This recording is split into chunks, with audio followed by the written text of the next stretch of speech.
Newton's first law of motion, or N1L for short, and the concept of equilibrium. We're studying dynamics, in which we learned that forces, interactions, cause acceleration. But if interactions cause acceleration, then the opposite is also true. Newton recognized that if an object is not interacting with anything, or if all the interactions cancel out, then the object will not accelerate. Except it wasn't Newton who first realized this, it was Galileo about 50 or 60 years earlier. Newton took this idea and rephrased it in terms of forces. So interactions are represented by forces, and every force has two properties. It has a strength or a magnitude. Some forces are stronger than others, and it also has a direction.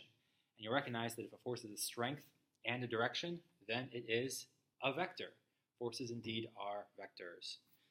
So every force is either a push or a pull. Here, Newton is being pushed to the right by this person. Newton is interacting with this person. That interaction takes the form of this force to the right. Here, Newton is interacting with this person. That interaction takes the form of this force also to the right. These forces both are to the right. They have the same direction, but you see they have different magnitudes. This person is pushing harder than this person is pulling. And the lengths of the arrows there indicate the different magnitudes. Usually an object is experiencing multiple forces at once, so in that case we will need to find the net force, the sum of all the forces that are acting. This symbol here is the Greek letter sigma. You recognize this as the summation symbol. It means add them up.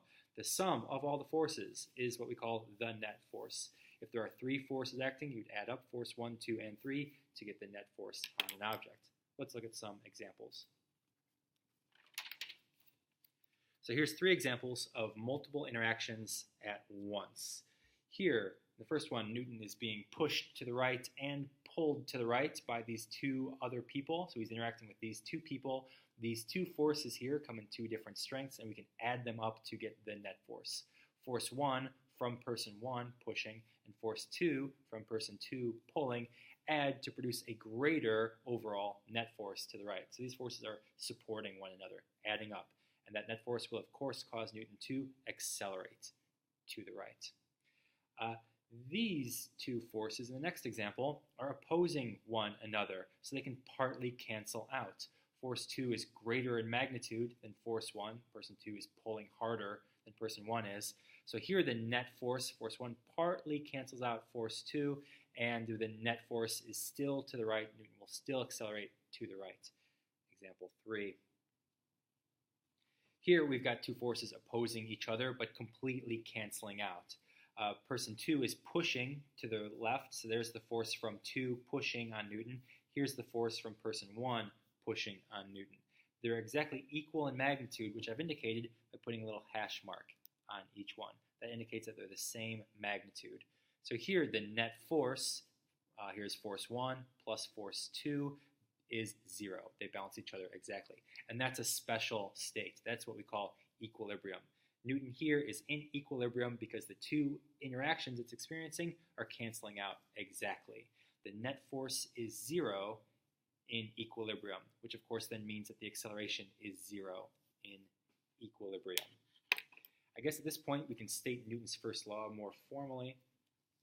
In everyday language you would say, you've heard this before, an object at rest stays at rest, an object in motion remains in motion, but let's be more specific about it. An object at rest will remain at rest, we call that static equilibrium, or an object in motion will remain in motion with, this is important, constant velocity, we call that dynamic equilibrium, until your object interacts with other objects in a way that produces a non-zero net force.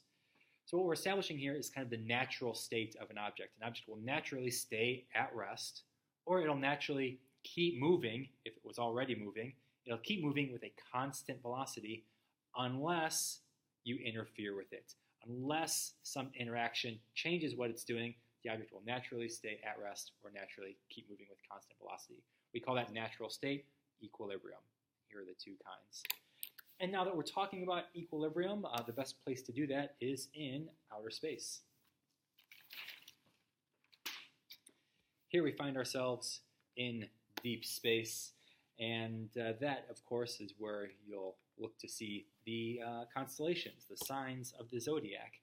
Libra, in particular, that constellation represents the scales, and these sets of stars can be connected in this way to suggest that scale on the sky.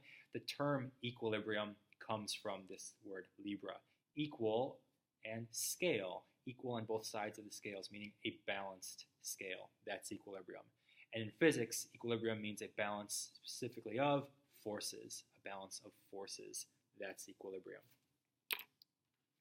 So if you're in deep space far away from any other object, there's nothing to interact with, then you could just be drifting right on through.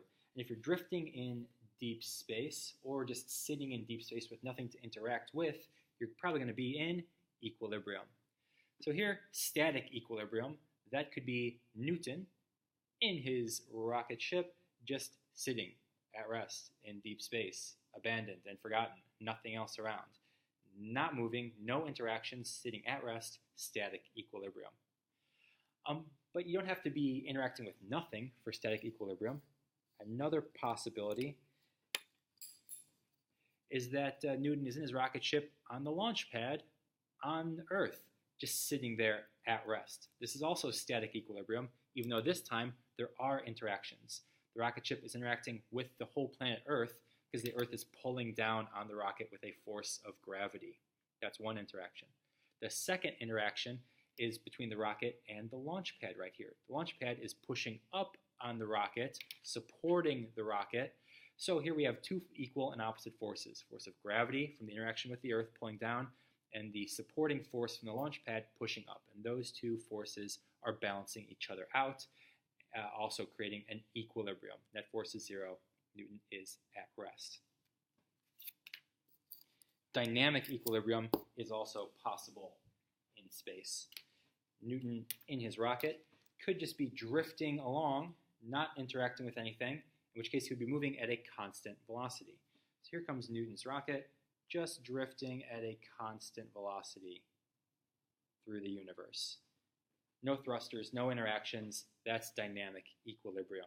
No forces acting on him at all. No forces, no net force. But you could have dynamic equilibrium with forces present as well. Let's say Newton turned on a couple of thrusters on his rocket. And suppose he had a strange rocket. Newton was a strange man. He might have had a strange rocket. Let's say his rocket had a thruster on either end. The one on the back exerting a force forward on the rocket, and also a thruster on the front for some reason, exerting a force backwards. So if he turns them both on at once, there's two interactions with these two thrusters, but they're exerting two forces that are equal and opposite. They're going to cancel. They're going to balance out. So in that case, if Newton turned on those two thrusters at once, they'd have no effect, and you would see Newton and his rocket still just drifting at a constant velocity through the universe with two thrusters not having any effect on him at all. That's also dynamic equilibrium. So in summary here, an object is in equilibrium, equal forces, if the net force is zero, which means that the acceleration will also be zero. And then there are two cases, either static equilibrium, if you're at rest, not moving, or dynamic equilibrium, if you are moving, but at a constant velocity.